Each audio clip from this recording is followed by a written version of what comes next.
तो guys number 10 पर जो एनीमे है उसका नाम है सेनगोकू बसारा, जिसे आप लोग बोल सकते हो समुराई किंग्स। तो ये एनीमे की स्टोरी कुछ इस तरह की गाइस, जापान में सेनगोकू पीरियड चल रहा होता है और उस समय बहुत सारे वैसे समुराई लोग होते हैं जो एक दूसरे के बीच में लड़ते हैं, मतलब आपस में ही लड़ते हैं, एक दूसरे का राज्य हड़पना चाहते हैं। तो उसी में नोबुनागा नाम का एक मतलब वॉरियर होता है जिसे मतलब जापान पे पूरा कब्जा करना होता है। अब जापान का जो राजा होता है जिसका नाम है मतलब शिंगेन तोकेदे, तो उसका जो एक वॉरियर होता है जिसका नाम है सनादा युकीमुरा, जो हमारा मेन कैरेक्टर है, तो मतलब वो बहुत अच्छा फाइटर होता है। तो उसे भेजता है मतलब उसे रोकने के लिए नोबुनागा को। और नोबुनागा गाइस बहुत खतरनाक आदमी होता है, वो किस पे भी मतलब चाह लेता है एक बार तो इस पे कब्जा करके रहता है। और यही हाल वो मतलब जापान के साथ भी करना चाहता है, पर जो शिंगेन तोकेदा है वो उसे रोकना चाहता है और हमारे मेन कैरेक्टर को भेजता है उसे लड़ने के लिए। तो इसमें ये देखने लायक होगा कि हमारा मेन कैरेक्टर क्या उससे जीत पाएगा, क्योंकि उसके पास बहुत बड़ी आर्मी होती है नोबुनागा के पास। तो गाइस ये बहुत ही अच्छी एनीमे है, इसकी रेटिंग 7.48 की है। ये 2009 में एड हुआ था, इसके टोटल 12 एपिसोड्स हैं। तो गाइस नंबर 9 पर जो एनीमे है उसका नाम है कुरोकामी द एनिमेशन। तो ये एनीमे की स्टोरी कुछ इस तरह की गाइस, इसमें जो इबुकी कीता नाम का लड़का होता है, तो वो लड़का मतलब गाइस बहुत से मतलब पनौती की तरह आप लोग समझ सकते हो बैड लक। तो उसके साइड में मतलब उसके जो आसपास के लोग हैं सब मरने लगते हैं, उसके माता पिता हर एक जन मर जाते हैं, यहाँ तक कि उसका जो बचपन का बेस्ट फ्रेंड होता है जिसका नाम आकाने होता है वो भी मर जाता है। तो फिर एक दिन जब वो रामेन शॉप में रामेन बैठकर खा रहा होता है मतलब, तो उसे एक लड़की मिलती है जिसका नाम होता है मतलब कुरो। तो उसे टेर्रा के बारे में बताती है। टेर्रा एक ग्लोबल फिनोमिना है, मतलब उसकी वजह से लोग मतलब उसके साइड में जो रहते हैं वो मरते हैं। और ये जो ग्लोबल फिनोमिना है वो हमारा जो मेन कैरेक्टर है उसको हुआ रहता है, बोल के ऐसे सब उसके साथ चीज़ें घटती हैं और ये सब होता है। इसलिए टेर्रा उसको मतलब कुरो जो है उसे पूरा का पूरा बात बताती है और उसे मतलब बोलती भी है कि तुम मेरे साथ ऐसा करो तो ऐसा ठीक होगा। अब उसके साथ उसको क्या क्या करना होगा ये सब ठीक करने के लिए और क्या नहीं, ये सब आगे जो आपको देखना है। तो इस एनीमे को आपको बहुत अच्छा मतलब इस एनीमे को आपको देखना होगा। और गाइस ये एनीमे बहुत अच्छी है, इसके अंदर आपको मतलब ये मिल सकते हैं मार्शल आर्ट्स के मतलब एक ना एक पार्ट तो मिल सकता है, मैं बताऊंगा नहीं कौन सा। और गाइस इसकी जो रेटिंग है 7.23 की है, ये 2009 में एड हुआ था और इसके टोटल 23 एपिसोड्स हैं। गाइस नंबर 8 पर जो एनीमे है उसका नाम है होकुतो नो केन। तो गाइस ये एनीमे गाइस क्लासिक एनीमे, मेरा फेवरेट एनीमे है। और गाइस मुझे ये एनीमे बहुत पसंद है, क्यों? क्योंकि इस एनीमे की स्टोरी कुछ इस तरह की है ही। इस एनीमे जो हमारा मेन कैरेक्टर है उसका नाम है केनशिरो, जो कि गाइस फाइटिंग में माहिर होता है, मतलब फाइटिंग में एकदम ज़बरदस्त टाइप का आदमी होता है और बहुत अच्छी फाइटिंग करता है। इसलिए उसे एक जगह पर ट्रांसफ़र कर दिया जाता है जिसका नाम है वेस्ट प्लेन। और वहाँ पर जाने के बाद गाइस उसको मतलब शिन के नामक व्यक्ति है उसे मतलब ढूंढना होता है। अब शिन को क्यों ढूंढना चाहता है, उसका एक रीज़न ये है कि उसने मतलब जो हमारा मेन कैरेक्टर उसकी गर्लफ्रेंड को मतलब किडनैप कर है जिसका नाम यूरिया है, और शिन को मतलब वो ढूंढना चाहता है। और शिन को ढूंढने के लिए उसे बहुत सारे मतलब मिशन पार करने होंगे, रास्ते में वो जो एडवेंचर करेगा उसके बीच में उसे बहुत सारे खतरों का सामना करना पड़ेगा। तो ये सब गाइस अगर जो आपको देखना है मतलब शिन को मतलब क्या पकड़ पाएगा हमारा जो मेन कैरेक्टर है, अपनी गर्लफ्रेंड को छुड़ा पाएगा, ये सब अगर जो आप देखना चाहते हो तो इस एनीमे को एक बार आप लोग जरूर देखें। इस एनीमे की जो रेटिंग है 7.96 की है, ये 1984 में एड हुआ था और इसके टोटल 109 एपिसोड है, मतलब 109 एपिसोड्स। तो गाइस नंबर 7 पर जो एनीमे है उसका नाम है केनिची द माइटीएस्ट डिसिपल। तो गाइस इस एनीमे की स्टोरी कुछ इस तरह की गाइस, इस एनीमे में जो हमारा मेन कैरेक्टर है जिसका नाम है केनिची शिराहामा।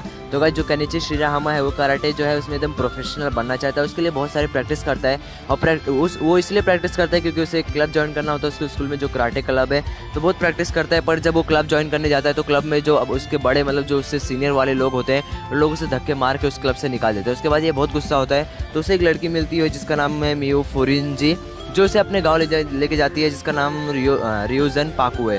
तो उस गांव में जाने के बाद गाइस वो डोजो से मतलब ट्रेनिंग लेता है और ट्रेनिंग लेने के बाद एकदम मास्टर हो जाता है कराटे में। उसके बाद वो अपने अपर क्लास को आकर मतलब चुनौती देता है और उन्हें हराता है। उसके बाद ये जो बात है रैग्नारॉक नाम के एक ग्रुप को पता चल जाता है और उन लोग इससे लड़ने के लिए आते हैं। तो मतलब क्या आप केनिची एकदम खतरे में आ चुका है और उसे वो कैसे बचेगा, ये सब अगर जो आपको देखना है तो इस एनीमे को आपको देखना होगा। इसकी जो रेटिंग है 8.21 की है, इसलिए 2006 में एड हुआ था और इसके टोटल 50 एपिसोड्स हैं। तो गाइस नंबर 6 पर जो एनीमे है उसका नाम है कतानागतारी। तो इस एनीमे की स्टोरी गाइस बहुत अच्छी है और ये बैडेस्ट एनीमे भी आप लोग इसे समझ सकते हो।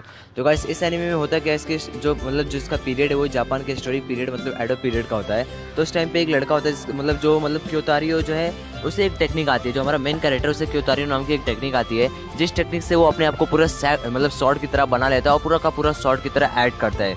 तो उसे एक लड़की मिलती है जो उसे कहती है कि तुम्हें 12 जो लेजेंड शॉर्ट है वो उसे तुम्हें ढूंढना होगा। तो उस बात के लिए हाँ कर देता है। वो इसलिए हाँ नहीं करता कि लड़की बोली है, बल्कि उसके लिए हाँ करता है क्योंकि उसको लड़की में इंटरेस्ट था, इसमें नहीं। उसे शॉर्ट में बिल्कुल इंटरेस्ट नहीं था, उसे बस लड़की में इंटरेस्ट था, इसलिए उसने हाँ कर दिया था कि वो 12 लेजेंड शॉर्ट को मतलब ढूंढेगा। और आगे चलकर क्या उसे वो ढूंढ पाएगा कि नहीं, ये सब आपके लिए देखने लायक होगा। इस एनीमे की जो रेटिंग है गाइस 8.42 की है, 2010 में एड हुआ था और इसके टोटल 12 एपिसोड है। तो गाइस मैं फुल्ली रिकमेंड करूंगा इस एनीमे को आप लोग एक बार जरूर देखें। तो गाइस नंबर 5 पर जो एनीमे है उसका नाम है यू यू हाकुशो। तो गाइस ये एनीमे बहुत अच्छी है। इसकी स्टोरी कुछ इस तरह की गाइस, इसमें यूसुके नाम का लड़का होता है जो कि 14 साल का है, जो कि हमारा मेन कैरेक्टर है। तो एक दिन जब वो रास्ते पे जा रहा होता है तो उसके सामने दिखाई देता है कि एक लड़का कार के सामने आ गया है। तो उस लड़के को बचाने जाता है, पर उसमें वो लड़के को बचा लेता है पर खुद नहीं बच पाता है। तो मतलब उसे दो लोग मिलते हैं, इसका नाम कोइनमा और हियर है। उन लोग उसे बोलते हैं अगर जो तुम फिर से अपनी लाइफ वापस पाना चाहते हो, फिर से जिंदा होना चाहते हो, फिर से मतलब अच्छी लाइफ जीना चाहते हो, तो तुम्हें कुछ टास्क पूरे करने होंगे और इस टास्क में तुम्हें डेथ गॉड की मदद लेनी होगी। अब डेथ गॉड का नाम होता है बोटेन, जो कि एक लड़की है और जिसके सब मदद लेकर इसे बहुत सारे टास्क जो मिलते हैं उन्हें पूरा करना होता है। तो गाइस क्या मतलब जो यूसुके है वो सब काम पूरे कर पाएगा। अगर जो ये सब आपको देखना है तो ये एनीमे आपको एक बार जरूर देखना होगा। इस एनीमे की रेटिंग 8.48 की है। ये 1992 में एड हुआ था और इसके टोटल 112 एपिसोड्स हैं। तो गाइस नंबर 4 पर जो एनीमे है उसका नाम है समुराई चैंप्लो। तो इस एनीमे की स्टोरी कुछ इस तरह की गाइस, इसमें एक फू काजुमी नाम की एक लड़की होती है जो कि एक टी हाउस में काम करती है। तो उसमें काम करते करते गाइस इसका एक बैड लक होता है क्योंकि इसके ऊपर चाय गिरा देती है। तो एक दिन क्या होता है, ये समुराई के मतलब कुछ समुराई के ग्रुप वहाँ पे चाय पीने आते हैं और उनके ऊपर गलती से चाय गिरा देती है। तो उन लोग समुराई वाले से हैरेस करते हुए परेशान करने लगते हैं। तो उसी में जो हमारा मेन कैरेक्टर है वो आता है जिसका नाम मुगेन है। तो मतलब बहुत अजीबोगरीब तरीके से फाइट करता है। उसका पूरा जंगली स्टाइल होता है फाइट करने का। तो उन लोग से फाइट करके उनको हरा देता है और फाइट करते करते ब्रेक डांस करता है। मतलब बहुत कॉमेडी टाइप का है वो। तो ये सब करता है। तो गाइस एक दिन जब वो बैठा होता है उसे टी हाउस में, तो उसके सामने एक और आदमी आता है जिसे वो जानता नहीं, जिसका नाम रोनिन जिन है, जो कि एक मतलब शॉर्ट फाइटिंग में एकदम माहिर होता है। तो उसे लड़ने के लिए चैलेंज करता है। अब इन दोनों की लड़ाई होती है, बहुत घमासान लड़ाई होती है। और उस लड़ाई में क्या होता है कि जो मतलब जो वो उसकी दुकान है, जो टी हाउस है, वो पूरा का पूरा खत्म हो जाता है। और उधर ही साइड में एक लड़का होता है जो कि मतलब बहुत माने जाने रॉयल फैमिली का लड़का होता है, उसकी डेथ हो जाती है इसी लड़ाई में। इसलिए वहाँ का जो राजा होता है वो इन दोनों को मतलब जेल में डाल देता है। अब उसके बाद मतलब इन दोनों खुद को मतलब प्रूफ कर पाएंगे या जेल से भागेंगे, क्या करेंगे या मारे जाएंगे, ये सब अगर जो आपको देखना है तो ये एनीमे एक बार आपको जरूर देखना चाहिए। इसकी रेटिंग 8.50 की, मतलब इसकी रेटिंग बहुत ज़्यादा है गाइस। और ये 2004 में एड हुआ था और इसके टोटल 26 एपिसोड्स हैं। तो गाइस नंबर 3 पर जो एनीमे है बहुत ही कमाल के एनीमे है जिसे हर एक इंडियन ओटाकू जानता होगा, जिसका नाम है नारुतो। तो गाइस इस एनीमे के बारे में ज़्यादा एक्सप्लेन करने की जरूरत बिल्कुल नहीं है, फिर भी जो लोग नहीं जानते उनको मैं एक्सप्लेन कर देता हूँ। तो इस एनीमे में गाइस एक जो हमारा मेन कैरेक्टर नारुतो है उसे मतलब होकागे बनना होता है अपने विलेज का। और होकागे बनने के लिए मतलब उसे बहुत अच्छा निंजा बनना पड़ता है। और निंजा बनने के लिए उसे बहुत सारी ट्रेनिंग करनी पड़ती है। पर इसके पास मतलब इतनी पावर नहीं होती, इसके पास इतनी जुस्सू नहीं होती कि ट्रेनिंग कर सके इतने अच्छे से।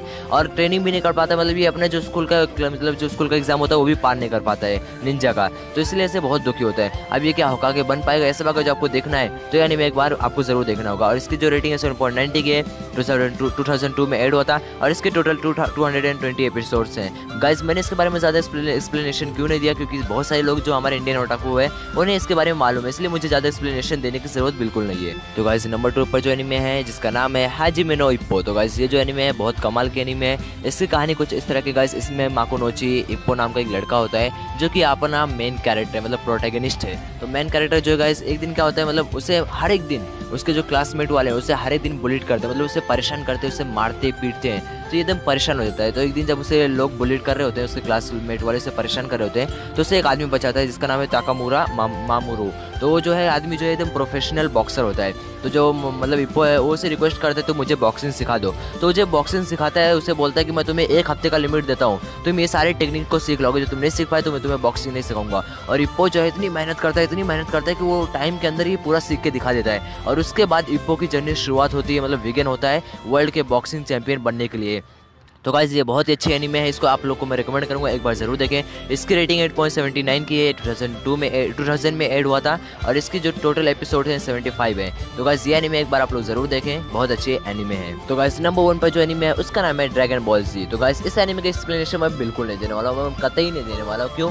क्योंकि इस एनीमे के बारे में गाइस ज़्यादातर इंडियन ओटाकूस ने हर एक इंडियन ओटाकू को मालूम है, जो कि ओटाकू ने उसे भी मालूम है इस एनीमे की स्टोरी। तो गाइस इसके बारे में मैं ज़्यादा एक्सप्लेन नहीं करूँगा, बस थोड़ा बहुत इन्फो दूंगा। इसकी रेटिंग गाइस 8.30 है और ये 1989 में एड हुआ था और इसके टोटल 291 एपिसोड है। और गाइस इसका एक्सप्लेनेशन देने की जरूरत नहीं, क्योंकि बहुत सारे लोग को इसकी स्टोरी मालूम भी है और बहुत सारे लोगों ने इसको देखा भी होगा। तो गाइस अगर जो टॉप 10 मार्शल आर्ट्स के एनीमे अच्छी लगे तो लाइक करना, शेयर करना, कमेंट करना और सब्सक्राइब करना। और गाइस मैं वादा करता हूँ इसका सेकंड पार्ट और थर्ड पार्ट जल्दी आएगा, तब तक के लिए बाय बाय।